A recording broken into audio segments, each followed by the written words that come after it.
منا کی وہ وادی آج بھی اس کہانی کو اور اس یاد کو تازہ کر رہی۔ حضرت خلیل اللہ کے ہاں اولاد نہیں ہے۔ حضرت سارہ کے بعد حضرت ہاجرہ سلام اللہ علیہا سے نکاح فرمایا اور اللہ تعالیٰ نے حضرت ہاجرہ کے بطن سے ایک پیارا بیٹا عطا کیا جس کا نام اسماعیل رکھا۔ لیکن آزمائش یہ آئی، حکم یہ ہوا کہ میرے خلیل اگر مجھ سے محبت کرتے ہو تو اپنے اس بیٹے کو اور اپنی اہلیہ کو وادی غیر ذی زرع میں چھوڑ آؤ، اور اللہ کے حکم کی تعمیل کرتے ہوئے اپنی زوجہ کو اور اپنے نونہال بیٹے کو وہاں چھوڑ آئے۔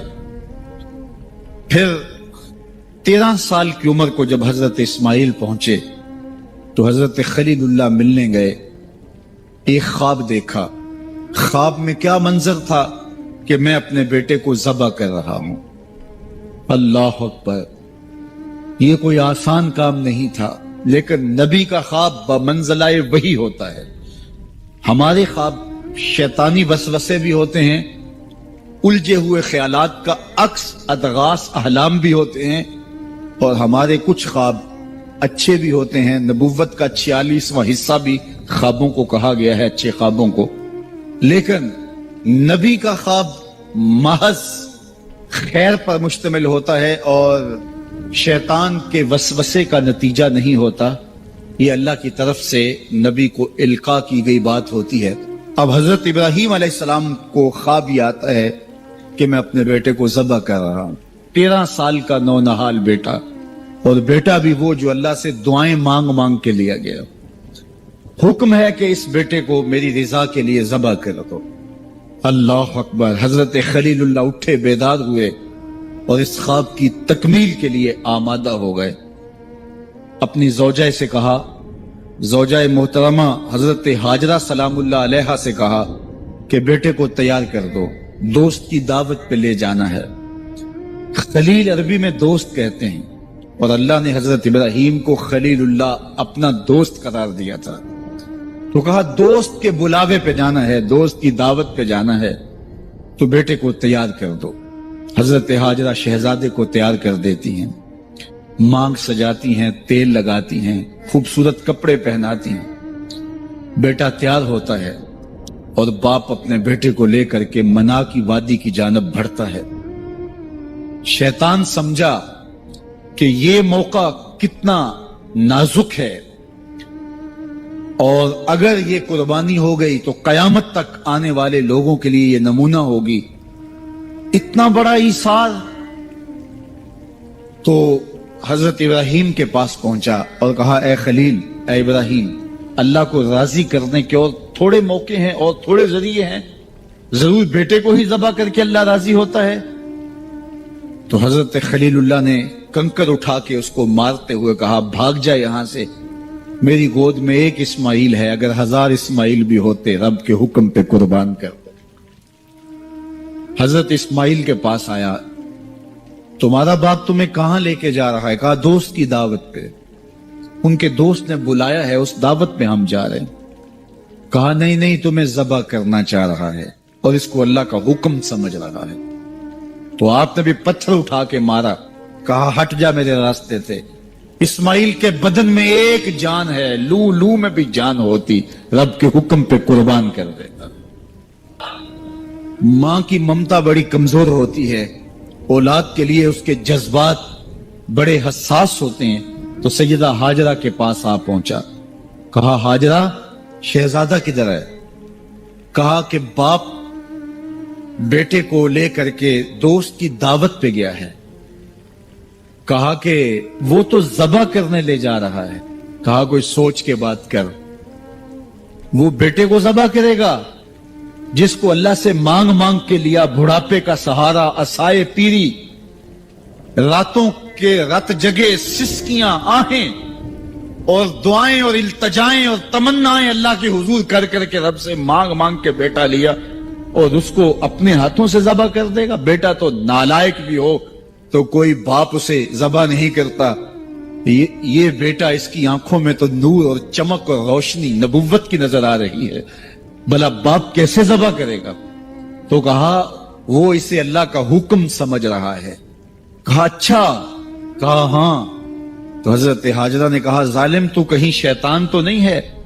میری گود میں آج ایک اسماعیل ہے، اگر رب کا حکم ہے تو 1000 اسماعیل بھی ہوتا تو قربان کر.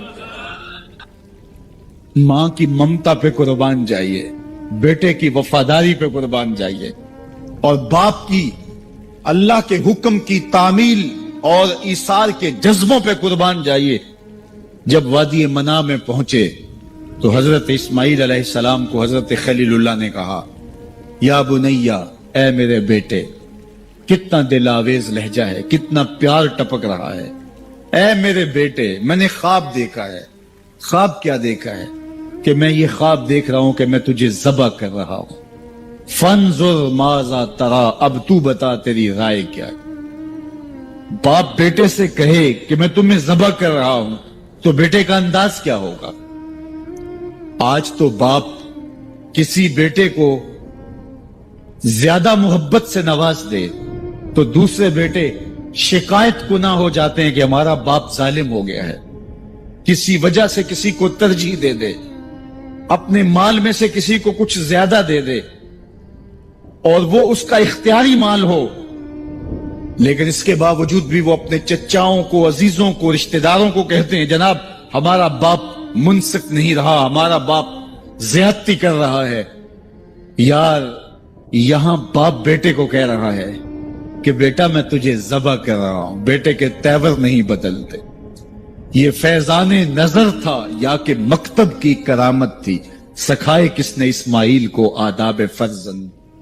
باپ نے کہا بیٹا میں تجھے ذبح کر رہا ہوں. بیٹے کا دل آویز جواب سنیے. بیٹا سر جھکا دیتا، امتثال امر تھا، حکم کی تعمیل تھی.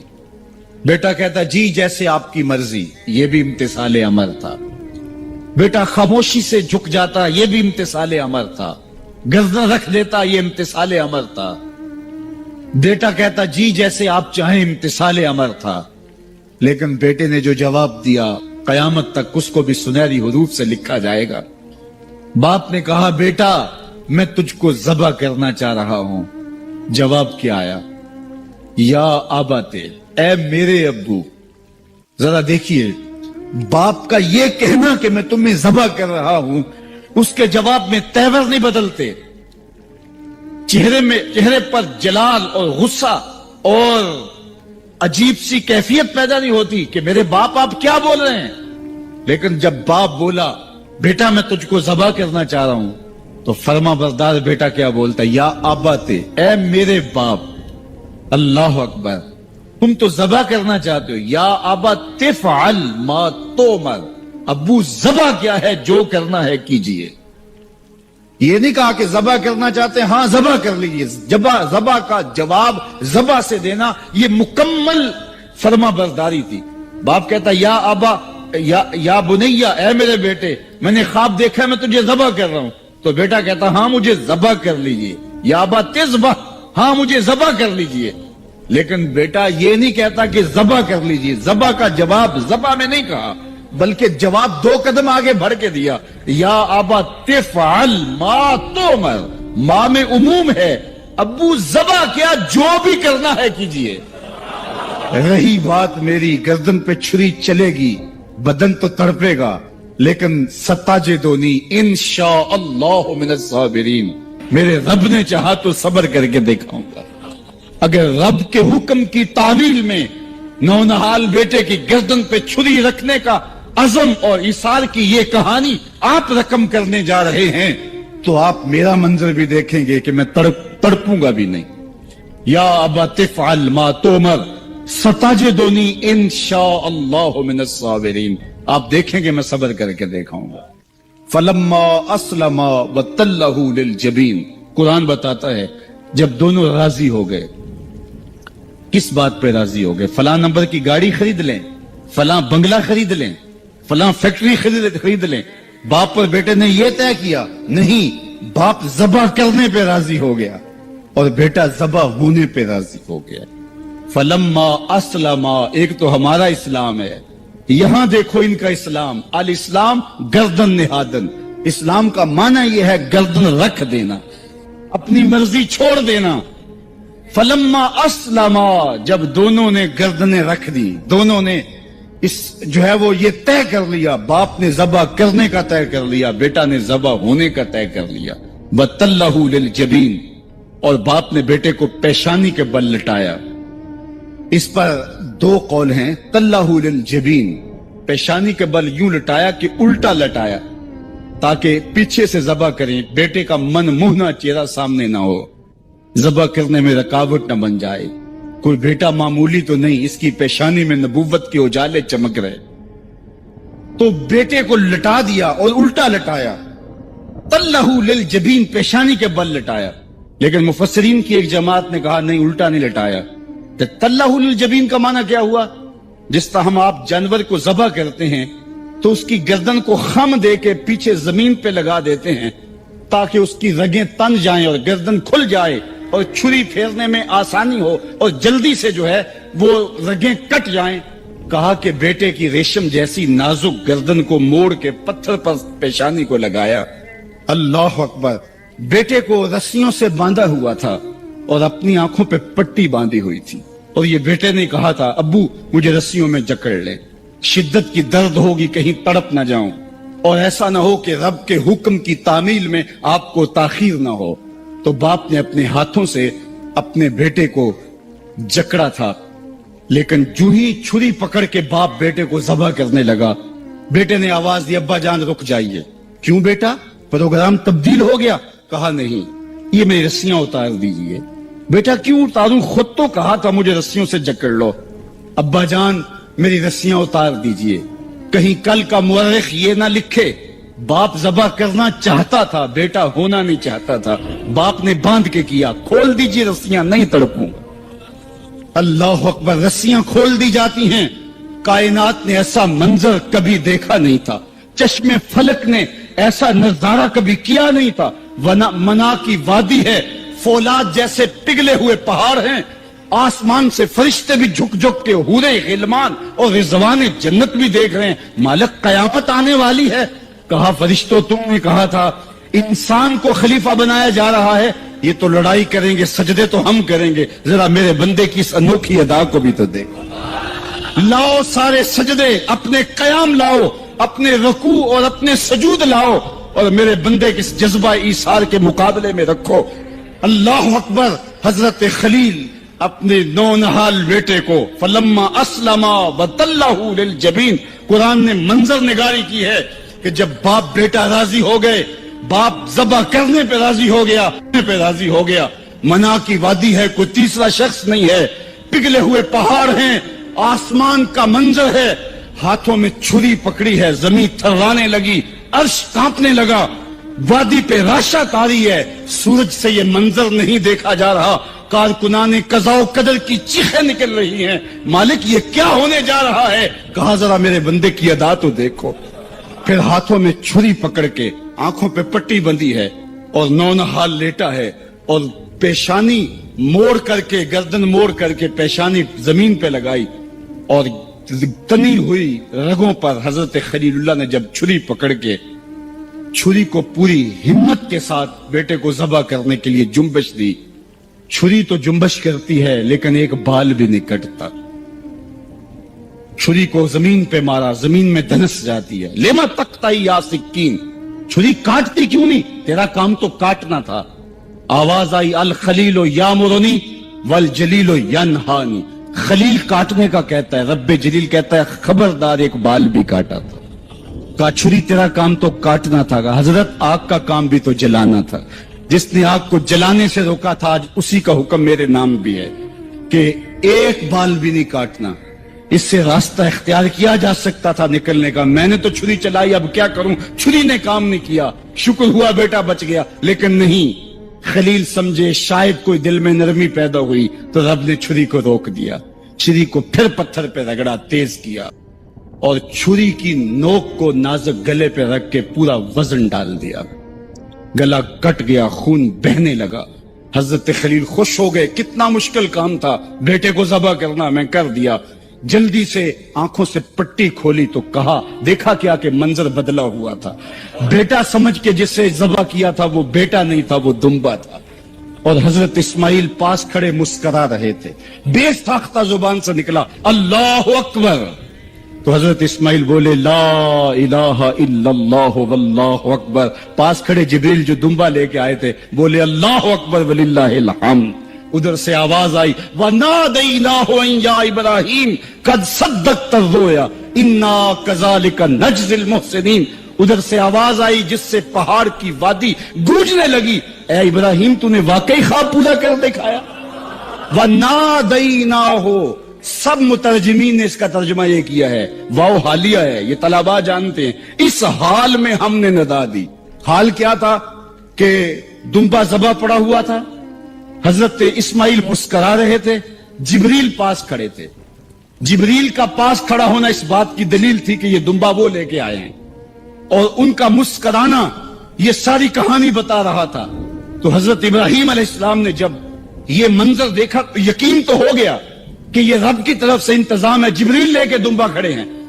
تو یہ یقین تو تھا, لیکن مزید تیقن پیدا کرنے کے لیے اللہ کی وحی اترنے لگی اور حضرت خلیل کا دل باغ باغ ہو گیا.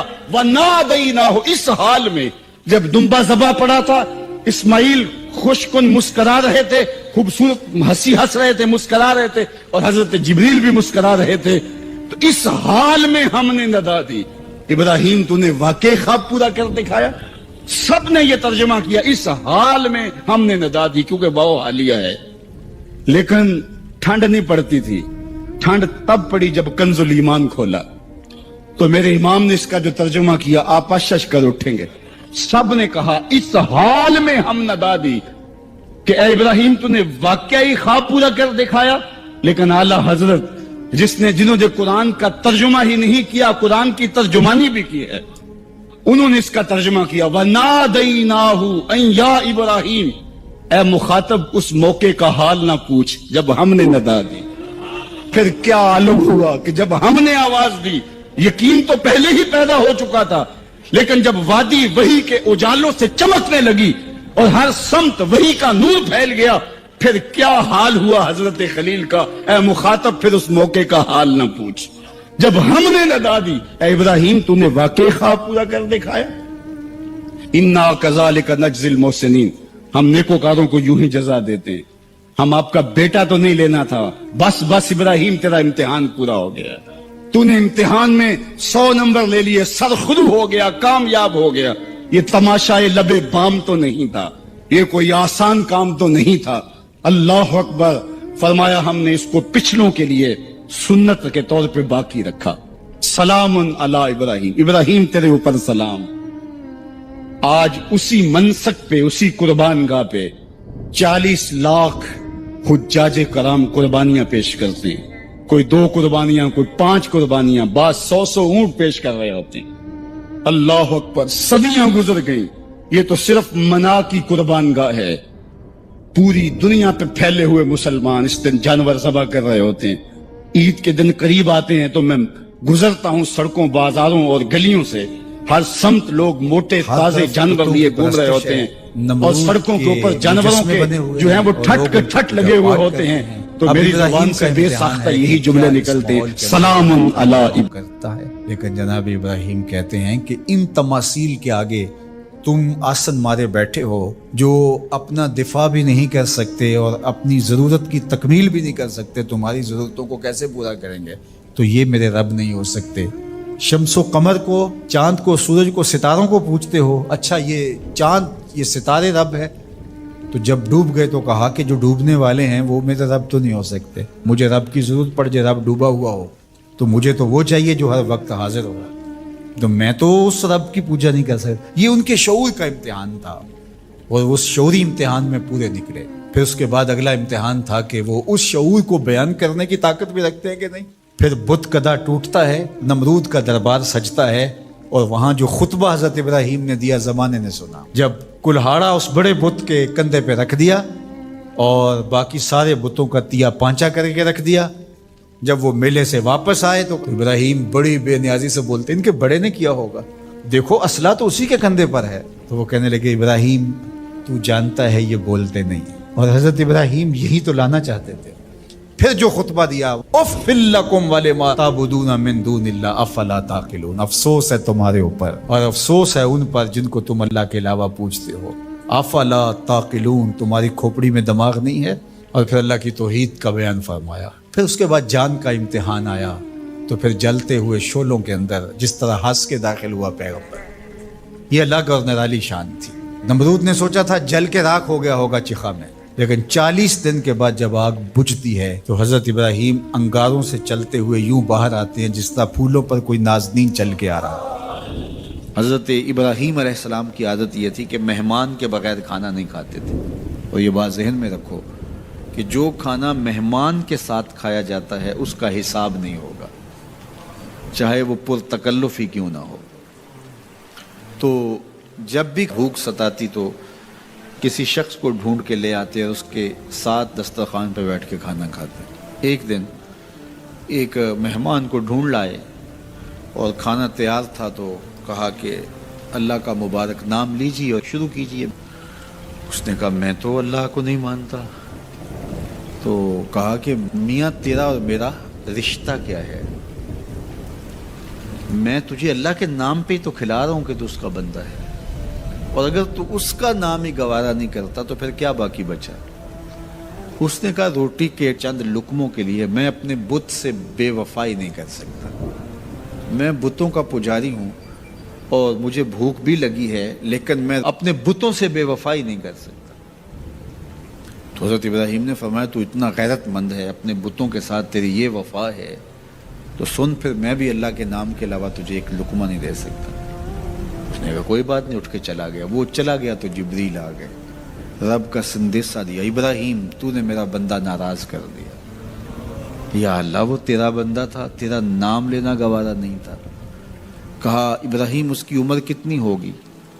مالک 70-80 کے پیٹے میں ہوگا۔ تو کہا اتنا عرصہ ہو گیا نا کہ میں اس کو دے رہا ہوں، تم ایک دن نہیں کھلا سکے۔ اب ابراہیم علیہ السلام ان کو ڈھونڈ رہا، وہ پہاڑ چڑھ رہا تھا، تو آواز دی او میاں آ جاؤ کھانا ٹھنڈا ہو رہا ہے۔ اس نے کہا آ جاؤں گا لیکن تمہارے رب کا نام نہیں لوں گا۔ کہا نہ لینا، آ جاؤ۔ آیا، دسترخوان پہ بیٹھا، کھانا شروع ہوا تو کہنے لگا کہ پہلے تو بڑے غصے میں تھے، جلال میں تھے کہ رب کا نام نہیں لوگے تو کھانا نہیں دوں گا، ایک دم تبدیلی کیسے آ گئی؟ کہا اسی رب کا سندیسہ آیا ہے کہ مجھے بھی تو اتنا عرصہ ہوا کہ دے رہا ہوں، تم ایک دن نہیں دے سکے۔ تو اس نے کہا تیرا رب اتنا مہربان ہے تو مجھے بھی اس اپنے رب کا غلام بنا لے۔ تو جو اسے مانتا ہے اسے بھی دیتا ہے، جو نہیں مانتا تو یہ نہیں دھوکہ کھانا چاہیے کہ فلاں کے پاس رزق کتنا ہے اس لیے وہ اللہ کا مقبول ہے، فلاں تخت حکومت میں بیٹھا ہے اللہ کا مقبول ہے، یہ کوئی دلیل نہیں ہے۔ کتنے لوگ ہیں جو اس کے منکر ہیں، اس کے وجود کے منکر ہیں، لیکن اس کے باوجود ان کو اتنا عطا کرتا ہے۔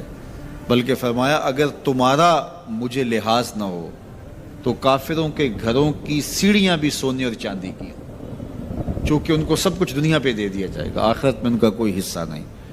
لیکن مسلمان کہیں گے ہم تو پھر مار ہی دیے گئے۔ تو تمہاری دل جوئی مقصود ہے، تمہارا لحاظ ہے، ورنہ ہم ان کو اتنا دیں کہ ان کے گھروں کی سیڑھیاں بھی سونے اور چاندی کی ہوں۔ یہ فرعون جو تھا جس نے خدائی کا دعویٰ کیا، بلکہ کہا آنا ربکم الاعلی، میں تمہارا بڑا رب ہوں، اور اپنی پرستش کرواتا تھا ساری زندگی، کوئی بیماری تو دور کی بات ہے اس کے سر میں درد بھی نہیں ہوا تھا۔ رزق اللہ اسے بھی دیتا ہے جس سے وہ پیار کرتا ہے، اسے بھی دیتا ہے جس سے وہ پیار نہیں کرتا۔ وہ صرف رب المومنین نہیں ہے، وہ رب العالمین ہے، صرف مومنوں کا رب نہیں ہے، وہ تمام جہانوں کا رب ہے، لیکن دین صرف اسے دیتا ہے جس سے وہ پیار کرتا ہے، جس سے وہ محبت کرتا ہے۔ تو یہ بات ذہن میں رکھیے گا کہ اللہ کی محبت کی دلیل یہ ہے کہ آپ کو دین دے دیا گیا۔ جو لوگ بیچارے مزدوری بھی کرتے ہیں، کام کاج بھی کرتے ہیں، ان کے لیے کتنی مشقت ہے کہ جسم کا پانی بھی خشک ہو جاتا ہے اور وہ اس کے باوجود بھی روزے سے ہوتے ہیں۔ شوگر کے مریض ہیں، ان کے لیے 5-6 گھنٹے بھوک سے کاٹنے مشکل ہوتے ہیں، اور وہ جو ہے وہ 18-20 گھنٹے جو ہے وہ بھوک میں کاٹ رہے ہوتے ہیں، اور پھر جو ان کا حال ہوتا ہے وہ انہیں پتہ ہوتا ہے۔ اسی طرح مختلف بیماریوں اور مختلف امراض میں مبتلا لوگ، صحت مند شخص بھی اتنی شدید گرمی میں اتنی بھوک اور پیاس کاٹتا ہے تو یہ ایک کام ہے. تو یہ کیوں کیا جاتا ہے, اس کا مقصد کیا ہے؟ وہ مقصد کوئی مخفی مقصد نہیں ہے, کوئی پوشیدہ مقصد نہیں ہے جو معلوم نہ ہو. وہ قرآن نے بیان کر دیا, اور وہ کیا ہے؟ تقویٰ. تو تمہیں روزہ اس لیے دیا گیا ہے تاکہ تم بھوک پیاس کاٹنے کے بعد اس نتیجے پہ پہنچو کہ تمہیں اتقاء کی دولت نصیب ہو. تو میں اور آپ 20 روزے گزار چکے ہیں, اب 21ویں روزے میں داخل ہو چکے ہیں. ہمیں ضرور اپنا جائزہ لینا چاہیے کہ کیا ہمیں مقصود کا کچھ حصہ نصیب ہوا ہے. اگر ہوا ہے تو ہمیں مبارک ہو, اور اگر نہیں تو ابھی موقع ہاتھ سے نہیں گیا, ابھی 10 دن ہمارے پاس باقی ہیں. تو بھرپور محنت کر کے, مشقت کر کے اپنے آپ کو اس منزل تک لے جانا چاہیں. بعض کا ایسا ہوتا ہے کہ برتن کے پیندے میں سوراخ ہوتا ہے اور آپ اوپر سے پانی ڈالتے رہتے اور نیچے سے وہ بہہ جاتا ہے, تو آپ سارا دن بھی اس کے اندر پانی ڈالتے رہیں تو اس میں جمع نہیں ہو پاتا, کیونکہ اس کا پیندہ جو ہے وہ سوراخ ہے. تو اگر ہم بھوک اور پیاس کاٹتے رہیں, کوئی نتیجہ نہ پیدا ہو رہا ہو, تو پھر ہمیں دیکھنا ہوگا کہ کہیں کوئی ایسا سقم تو نہیں ہے کہ جس سے ہمارا عمل جو ہے وہ پانی کی طرح بہہ رہا اور ضائع ہو رہا ہے اور اندر کچھ بھی نہیں ٹھہر رہا. اور روزے میں اللہ تعالیٰ ہمیں ایک موقع دیتا ہے ہم اپنے آپ پہ غور کریں. دیکھیے, میں اور آپ یہ کہتے ہیں کہ یہ جو اعمال بد ہیں یہ شیطان کی وجہ سے ہیں. شیطان ایک ایسا مکار, ایک ایسا زیرک, ایک ایسا چالاک دشمن ہے کہ جو ہمیں چاروں طرف سے حملہ آور ہو رہا ہے. یہ چمکھی لڑائی ہے شیطان کے ساتھ ہماری. اس نے کہا میں دائیں سے آؤں گا, بائیں سے آؤں گا, آگے سے آؤں گا, پیچھے سے آؤں گا. وہ کسی نہ کسی طریقے سے آتا ہے. اور جب شیاطین جکڑ دیے گئے, اب ہم دیکھیں کہ ہمیں جو بہکاتا تھا, ہمارے ساتھ مکر اور چالاکی کے ساتھ ہمیں راہ مستقیم سے ہٹانے کی کوشش میں لگا ہوا تھا, اب وہ تو جکڑ دیا گیا. اور ہم اس کے باوجود بھی گناہ کی زندگی میں کیوں ہیں؟ یہ میرے لیے اور آپ کے لیے ایک سوچنے کی بات ہے کہ جو چیز ہمارے بہکاوے کا سبب تھی وہ تو اب نہیں رہی, وہ تو جکڑ دی گئی. اور یہ پکی اور طے شدہ بات ہے کہ وہ واقعتاً جکڑ دیا گیا. تو اب ہم اس کے باوجود کیوں گناہوں بھری زندگی بسر کرتے ہیں؟ تو ایک ہمارے لیے یہ سوچنے کا موقع ہے, کیا شیطان کی مسلسل صحبت کے نتیجے میں کہیں ہم خود ہی شیطان صرف تو نہیں ہو گئے کہ شیطان بند بھی گیا ہے, اور اس کے باوجود اگر ہم کسی کو دکھ دے رہے ہیں, اس کے باوجود ہم کسی کی غیبت کر رہے ہیں, اس کے باوجود ہم کسی پہ ظلم کر رہے ہیں, اس کے باوجود اگر ہم رزق حلال کی بجائے رزق حرام اکٹھا کر رہے ہیں, تو پھر ہمیں دیکھنا ہوگا کہ کہیں ایسا تو نہیں ہے کہ شیطان کی مسلسل صحبت کی وجہ سے اس کی صفتیں ہمارے اندر تو پیدا نہیں ہوگی, اس نے ہمیں اپنے رنگ کے اندر رنگ تو نہیں دیا. شیطان کی وجہ سے ہم اتنے شیطان وصف ہو گئے, شیطان صفت بن گئے کہ شیطان رخصت بھی ہو چکا, جکڑا بھی گیا, لیکن اپنی عادتیں, اپنے اوصاف, اپنا رنگ ہمارے اوپر چڑھا گیا. ہم جہاں تھے اور وہیں کے وہیں کھڑے ہیں, اور ماہ سیام ہر سال آتا ہے اور گزر جاتا ہے, اور ہم جہاں ہوتے ہیں پھر وہیں کے وہیں ہوتے ہیں. بہت سارے لوگ جو ہیں وہ تو 5 گانہ نماز بھی پڑھنے لگ جاتے ہیں, لیکن رمضان المبارک کے بعد عید کے دن بھی فجر کی نماز چھوڑ دیتے ہیں, اور پھر اس کے بعد نمازوں کا تسلسل. تو اس کی مثال بیان فرمائی کہ اس خاتون کی طرح جو سارا دن سوت کاٹتی تھی اور شام کو اپنے ہاتھ سے اس کاتے ہوئے سوت کو توڑ دیتی تھی. تو قرآن نے کہا تم اس عورت کی طرح نہ ہو جاؤ جو اپنے ہاتھ سے کاٹتی ہے اور پھر شام کو اس کو توڑ کے ریزہ ریزہ کر دیتی ہے. تو جو بھی نصیب ہو, تھوڑا نصیب ہو, لیکن اگر پیندے میں سوراخ نہیں ہے تو ایک ایک قطرہ بھی روز پڑے گا تو ایک دن برتن بھر جائے گا. اور پیندے میں اگر سوراخ ہے تو جتنا مرضی ڈالتے رہو گے ایک قطرہ بھی اس کے اندر نہیں روک پائے گا. تو سب سے پہلے ہمیں اپنے آپ کو محفوظ کرنا ہوگا, وہ برائی کے راستے بند کرنے ہوں گے, اور اپنے من کی صفائی اور ستھرائی کے لیے کوشاں ہونا پڑے گا. تو یہ رمضان ہمیں سکھاتا ہے, ماہ سیام ہمیں بتاتا ہے کہ ہم کس طرح اپنے آپ کو بچا سکتے ہیں۔ جب بھی کوئی سائل کسی سے مانگتا ہے تو دو طریقے ہوتے ہیں۔ کچھ سائل ایسے ہوتے ہیں جو کوئی بات نہیں کرتے، سیدھا کے ہاتھ پھیلا دیتے ہیں، ایک تو سائل یہ ہے۔ اور سائل مانگنے والے جو بڑے اچھے طریقے سے مانگنے کا بھی فن جانتے ہیں تو ان کا طریقہ یہ نہیں ہوتا کہ کسی کے آگے جا کے بس ہاتھ پھیلا دیں، پہلے وہ اس کی تعریفیں کرتے ہیں، پھر جو ہے وہ اس کی رحم دلی کا ذکر کرتے ہیں، پھر اس کے مال و اسباب جو اس کو دیے گئے ہیں ان کے قصیدے پڑھتے ہیں، پھر اپنی وفاداری کا اظہار کرتے ہیں، پھر جھولی پھیلاتے ہیں۔ تو یہ دوسرا اور مہذب طریقہ ہے۔ ایک تو مانگنے والا اپنی ضرورت کو یوں ہی کسی کے سامنے رکھ دے، اور ایک یہ ہے کہ مانگنے والا اپنی ضرورت کو رکھنے سے قبل جس سے مانگ رہا ہے پہلے اس کی تعریف کرے۔ اب بندے اللہ سے ہدایت مانگنے کے لیے کھڑے ہوئے، پہلے تو وضو کیا، صاف ستھرے ہوئے، کانوں پہ ہاتھ لگائے، اس کے بعد ہاتھ باندھ کے ادب سے کھڑے ہو گئے، اور اب مانگنے لگے ہیں تو کیا بولے؟ الحمدللہ رب العالمین۔ وہ آتے ہیں نا مانگنے والے دروازے پہ تو کہتے ہیں دوبارہ وسدہ روے، فلاں ہو، وہ تعریفیں کرنے لگ جاتے ہیں۔ تو یہ مرحلہ ہوتا ہے۔ ابھی اس نے سوال لب پہ نہیں لایا ہوتا تو گھر والا پہلے بچے کو کہتا ہے جا اتنے پیسے اس کو دے گیا۔ میاں وہ تو آپ کی تعریفیں کر رہا ہے، مانگ تھوڑا رہا ہے، وہ سمجھتا ہے جو تعریفیں کرنا شروع ہو گیا یہ مانگنے کے لیے تو کر رہا ہے۔ اللہ اکبر۔ تو جب بندہ الحمدللہ کہتا ہے رحمتیں اسی وقت برسنا شروع ہو جاتی ہیں۔ الرحمن الرحیم۔ میں سخی کی دہلیز پہ کھڑا ہوں جو رحمان بھی ہے جو رحیم بھی ہے، محض اپنے کرم سے عطا کرتا ہے، رحم کی بھیک مانگ رہا ہوں۔ پھر کیا کہہ رہا ہے؟ مالک یوم الدین۔ کسی کنگال سے نہیں مانگ رہا، اس سے مانگ رہا ہوں جو مالک ہے، دنیا کا بھی مالک ہے، آخرت کا بھی مالک ہے۔ پھر اس کے بعد اگلی بات کیا کہتا ہے؟ ایاک نعبد و ایاک نستعین۔ مالک میں پوجتا بھی تجھے ہوں اور مانگتا بھی تجھ سے ہوں۔ دیکھو سائل اس اعتبار سے بھی دو طرح کے ہوتے ہیں۔ ایک سائل ہوتا ہے جو بائی پاس پہ اترتا ہے، ایک کے گھر کے سامنے جاتا ہے، یہی طریقہ صحیح مانگنے کا، لیکن جاتا ہے ایک کے گھر کے سامنے ہے، تعریفیں کرتا ہے، اور مالک خانہ کو پتہ ہوتا ہے کہ یہ ہمسایہ سے بھی مانگ کے آیا ہے، میرے گھر سے بھی مانگ رہا ہے، اگلے گھر سے بھی مانگنا ہے، تو وہ اسے تھوڑا سا آٹا دے دیتا ہے، 1 روپیہ دے دیتا ہے۔ اس کو پتہ ہے اس نے پورا گاؤں مانگنا ہے، آدھا گاؤں مانگ آیا ہے، آدھا گاؤں اس نے ابھی مانگنا ہے، تو سارے 1 روپے دیتے ہیں۔ ایک تو سائل وہ ہے جو در در پہ جاتا ہے، اور ایک سائل بائی پاس سے اترا، وہاں سے پل عبور کیا، پھر گلی سے گزرتے ہوئے یہاں آیا، اور یہاں آ کے آپ کے ساتھ اس نے کہا کہ میں کسی در پہ نہیں گیا، آپ کے پاس آیا ہوں، اب آپ نے میری ضرورت پوری کرنی ہے۔ تو پھر 8 آنے 5 روپے تو نہیں دیے جائیں گے، پھر تو جو میری استطاعت ہوگی، جو آپ کی استطاعت ہوگی، اس استطاعت کے مطابق دیں گے کہ یہ سارا شہر چھوڑ کے آیا ہے، یہ کسی سے نہیں مانگتا، یہ مجھ سے ہی مانگتا ہے۔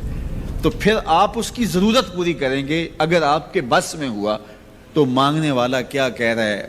ایاک نعبد، یہ پیشانی کہیں اور نہیں جھکتی، وایاک نستعین، یہ جھولی کسی اور چوکھٹ پہ پھیلتی نہیں۔ وہ کریم، وہ مالک رب جو تمام جہانوں کا رب ہے، میں اس کی دہلیز پہ کھڑا ہوں اور آیا سیدھا اسی کی دہلیز پہ ہوں، نہ اس سے پہلے کسی در پہ گیا ہوں، نہ اس کے بعد کسی در پہ جانا ہے۔ تو پھر مالک بھی کرم نوازیاں اور رحمتیں اس کی جھولی میں ڈال دیتا ہے۔ اب اتنی لمبی تمہید باندھنے کے باوجود مانگا کیا؟ ذرا غور کیجئے۔ یہ وہ ہے جو ہم ہر روز ہر نماز کی ہر رکعت میں مانگتے ہیں، اور مانگنے کا طریقہ کتنا خوبصورت ہے، اور مانگنے والے یوں ہی مانگا کرتے ہیں۔ پہلے جس سے مانگنا اس کی تعریفیں کرتے ہیں۔ آپ نے مانگنے والوں کو دیکھا ہو جو سلیقے سے مانگتے ہیں، تیرے بچے وسدے رہیں، تیری جد آباد رہے، تیرا خاندان آباد رہے، وہ مانگتے ہیں۔ اس طرح پہلے تعریفیں کرتے ہیں، پھر کہتے ہیں تیری فیکٹریاں چلتی رہیں، تیرے جو ہے تیری جائیداد بڑھتی رہے، تو وہ اس کے خزانوں کا ذکر کرتے ہیں، اور پھر کہتے ہیں کہ یہ فقیر نہ مانا تیری چوکھٹ پہ آیا ہے، اس کی ضرورتیں تو پوری کر دے۔ اب بندہ بھی اللہ کے حضور جب حاضر ہوتا ہے تو مانگنے کا سلیقہ کیا ہے؟ سب سے پہلے کہتا ہے الحمدللہ رب العالمین۔ میں کسی کنگال کی چوکھٹ پہ نہیں آیا، تمام جہانوں کے پالن ہار کی چوکھٹ پہ آیا ہوں۔ اسی کی تعریفیں اختیاری بھی غیر اختیاری بھی، واسطے کے ساتھ بھی بلا واسطے کے ساتھ بھی، اسی کی خوبیاں ہیں، سارے اسی کے کمال ہیں، وصف سارے اسی کے ہیں۔ پھر اس کے بعد کہتا ہے الرحمن الرحیم، وہ رحمان بھی ہے وہ رحیم بھی ہے۔ پھر اس کے بعد کہتا ہے مالک یوم الدین، وہ دنیا کا ہی مالک نہیں، آخرت کا بھی مالک ہے، یوم حساب کا بھی مالک ہے۔ پھر اس کے بعد اپنی وفاداری جتلاتے ہوئے کہتا ہے ایاک نعبد و ایاک نستعین، مالک سارا جہاں بس رہا ہے، میں نے کسی سے نہیں مانگا، میں نے جھولی تیری چوکھٹ پہ پھیلائی ہے، میری پیشانی تیرے حضور جھکتی ہے، یہ پیشانی کسی اور کے حضور کبھی نہیں جھکی نہ جھکے گی۔ یہ سب عرض کرنے کے بعد پھر مانگتا کیا؟ اہدنا الصراط المستقیم، مالک مجھے سیدھی راہ پہ چلا دے، میں تیرے حضور آیا ہوں، مجھے ہدایت کا نور عطا کر دے۔ انشاءاللہ یہ ہدایت کیا ہے اور ہدایت کی قسمیں کیا ہیں، اور پھر اس دعا کا جواب اللہ کی طرف سے کیا آتا ہے، اور بندے پہ کتنی کرم نوازیاں ہوتی ہیں، انشاءاللہ یہ مضمون کل ہوگا۔ اللہ مجھے آپ کو اپنی رحمتوں کے سائے میں رکھے۔ کسی شخص نے کہا کہ میں یہاں پنڈی بائی پاس پہ جانا ہے، تو میں نے کہا کہ یہاں مرکز سے باہر نکلو تو سیدھے ہاتھ ہو جانا، وہاں آگے مین روڈ آ جائے گا تو اس سے دائیں ہو جانا، کچھ فاصلہ کاٹو گے تو آگے بائی پاس ہوگا۔ تو یہ ہے ارات الطریق، راستہ دکھلانا، اس کی رہنمائی کرنا۔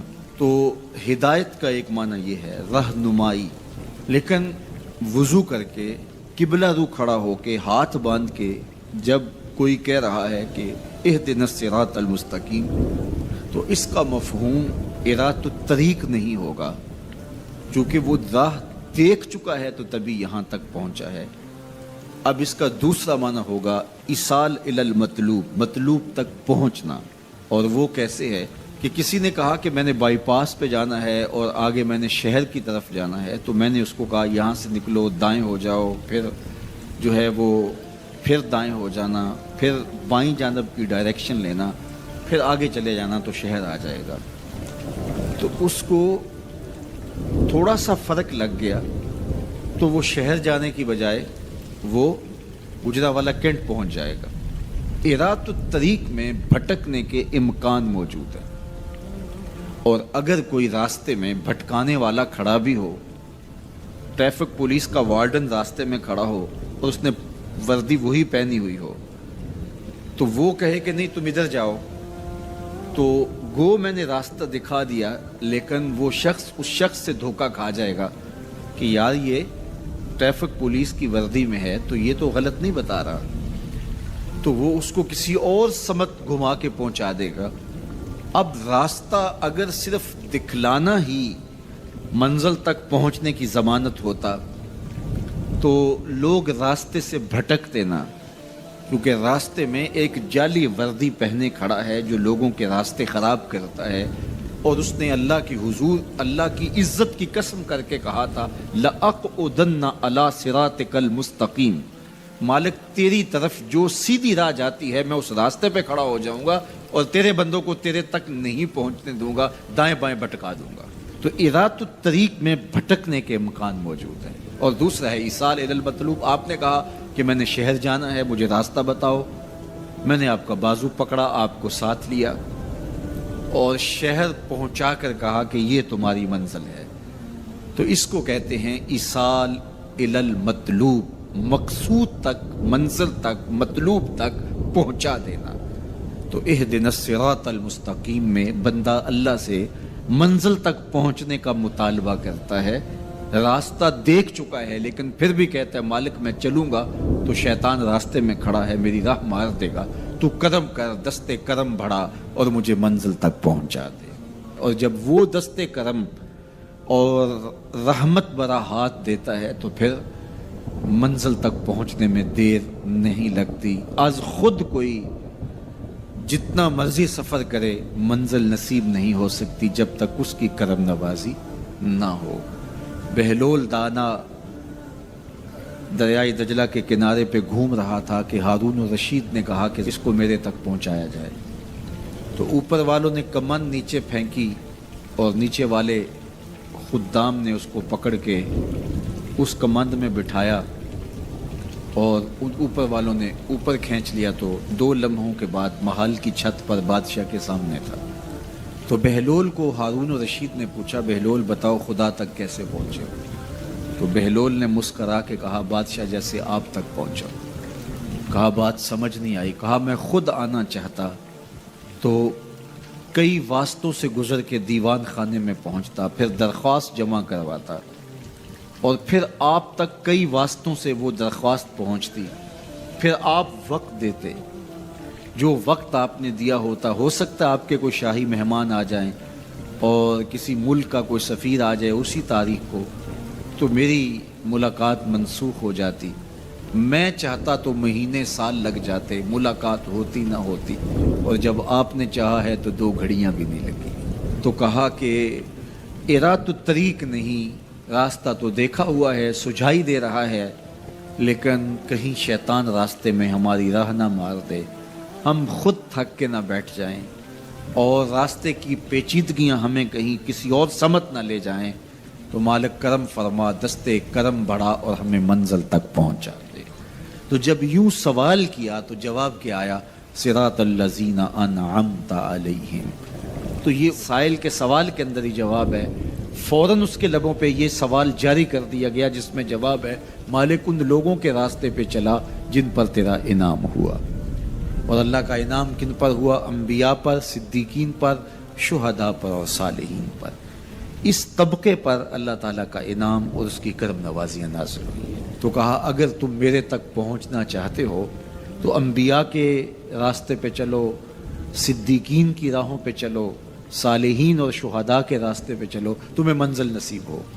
یہ وہ خوش نصیب لوگ ہیں جو میرے تک پہنچے ہوئے ہیں، اور جب تم ان تک پہنچ جاؤ گے جو خدا رسیدہ ہیں تو تم بھی منزل تک پہنچ جاؤ گے۔ علماء کے مابین اس بات میں اختلاف ہے کہ مکہ المکرمہ افضل ہے یا مدینہ الرسول افضل ہے صلی اللہ علیہ وسلم۔ ایک علمی اختلاف ہے، بعض نے کہا مکہ افضل ہے، دلائل دیے، بڑا وزن ہے دلائل میں۔ بعض نے کہا مدینہ المنورہ افضل ہے، دلائل دیے، بڑا زور ہے دلائل۔ جو مدینہ المنورہ کی عظمت کے قائل ہیں، افضل ہونے کے قائل ہیں، وہ مکہ المکرمہ کی عظمت کے منکر نہیں ہیں۔ جو مکہ المکرمہ کے افضل ہونے کے قائل ہے وہ مدینہ المنورہ کی عظمت کے منکر نہیں ہیں۔ یہ علمی اختلاف ہے، دلائل ہے دونوں جانب۔ بعض نے کہا مکہ شریف افضل، بعض نے کہا مدینہ شریف افضل۔ شیخ عبد الحق محدث دہلوی نے ایک تیسرا مسلک پیش کیا، وَأَنْتَ حِلٌّ بِهَذَا الْبَلَدِ سے روشنی لے کر کے۔ بعض نے کہا مکہ شریف افضل، بعض نے کہا مدینہ شریف افضل۔ شیخ فرمانے لگے جب حضور مکے میں تھے تو مکہ افضل تھا، جب مدینے آ گئے تو مدینہ افضل ہو گیا۔ جدھر جدھر سے وہ گزرتے گئے مجد و شرف بھی پیچھے پیچھے رہا۔ چند لمحوں کے لیے ٹھہرے تھے تم جس پیڑ کے نیچے، چند لمحوں کے لیے ٹھہرے تھے تم جس پیڑ کے نیچے، سنا ہے آج تک اس پیڑ کا سایہ مہکتا ہے۔ مکے میں تھے تو مکہ افضل تھا، مدینے میں تھے تو مدینہ افضل تھا۔ ایک بار وہ جدھر سے گزرے ہیں نصیر، ایک بار وہ جدھر سے گزرے ہیں نصیر، بار بار ادھر سے بہار گزری ہے۔ تو جو مکے میں تھے تو مکہ افضل تھا، مدینے میں آ گئے تو مدینہ افضل ہے۔ تو شرف مکان کا نہیں ہوتا، شرف مکین کا ہوتا ہے۔ حضرت شیخ شہاب الدین سہروردی علیہ رحمہ سے کسی نے کہا کہ میں ایک مسئلہ پوچھنا ہے۔ آپ نے کہا پوچھئے۔ کہا کہ اس کائنات میں سب سے افضل جگہ کون سی ہے؟ تو شیخ نے فرمایا بیٹا وہی جگہ جہاں حضور تشریف فرما ہے۔ تو مرید نے دوسرا سوال کیا، اگر سب سے افضل جگہ وہ ہے تو پھر ہم جنت کی آرزو کیوں کرتے ہیں؟ تو شیخ نے جو جواب دیا سنیے۔ فرمانے لگے بیٹا جب حضور یہاں ہیں تو یہ جگہ افضل ہے، جب جنت میں ہوں گے تو وہ افضل ہوگی۔ تو مکے میں ہیں تو مکہ افضل، مدینے میں ہیں تو مدینہ افضل، جنت میں ہیں تو جنت افضل۔ جدھر جدھر سے گزرتے جائیں گے مجد و شرف بھی پیچھے پیچھے رہے گا۔ اور یہ میرا جوش خطابت نہیں ہے، میں اس پر ایک حدیث آپ کے سامنے رکھنا چاہتا ہوں کہ شرف مکان کا نہیں، شرف مکین کا ہوتا ہے۔ آپ نے تو یہ مسئلہ علماء سے سنا ہے کہ اگر لوگوں کو پتہ چل جائے کہ پہلی صف کا شرف کیا ہے، اجر کا حجم معلوم ہو کہ کتنا اجر ہے، تو وہ کہیں ہم نے تو کھڑے ہی پہلی صف میں ہونا ہے، تو اس پہ کوڑا ڈالا جایا کرے، اس پہ الجاؤ ہو جایا کرے۔ اب پہلی صف کون سی ہے؟ یہ جو محراب کے ساتھ والی صف ہے یہ پہلی صف ہے نا، لیکن اگر امام مصلی اٹھا کر کے برآمدے میں لے جائے تو مجھے بتاؤ یہ پہلی صف رہے گی؟ اس کو شرف نصیب رہے گا؟ شرف برآمدے کی صف میں چلا جائے گا، اور امام وہاں سے بھی مصلی اٹھا کے صحن میں چلا جائے تو بتاؤ برآمدے کی صف کو صف اول کا شرف نصیب رہے گا؟ تو یار صدیاں گزرنے کے بعد میرے جیسا امام مصلی یہاں رکھے تو شرف یہاں ہو، مصلی وہاں رکھے تو شرف وہاں ہو، مصلی برآمدے میں ڈال لے تو شرف برآمدے میں ہو، مصلی چھت پہ لے جائے تو شرف چھت پہ ہو، مصلی صحن میں رکھے تو شرف صحن میں ہو۔ یہ تو 14 صدیاں گزرنے کے بعد میرے جیسا شخص مصلی بدل جائے تو شرف پیچھے پیچھے ہو۔ تو نبیوں کا امام مکے میں ہو تو شرف مکے کو ملے، مدینے میں ہو تو شرف مدینے کو ملے، جنت میں ہو تو شرف جنت کو ملے، جدھر جدھر سے گزرتے جائیں گے مجد و شرف بھی پیچھے پیچھے رہے گا۔ تو کہا قسم ہے مجھے اس شہر کی، یعنی شہر مکہ کی، اور شہر مکہ کی قسم کیوں کی گئی؟ کہا محبوب اس شہر میں تو جو رہتا ہے، اس شہر کی گلیوں نے تیرے قدم جو چومے ہیں، اس شہر کی ہواؤں نے تیرے سانسوں کی مہک جو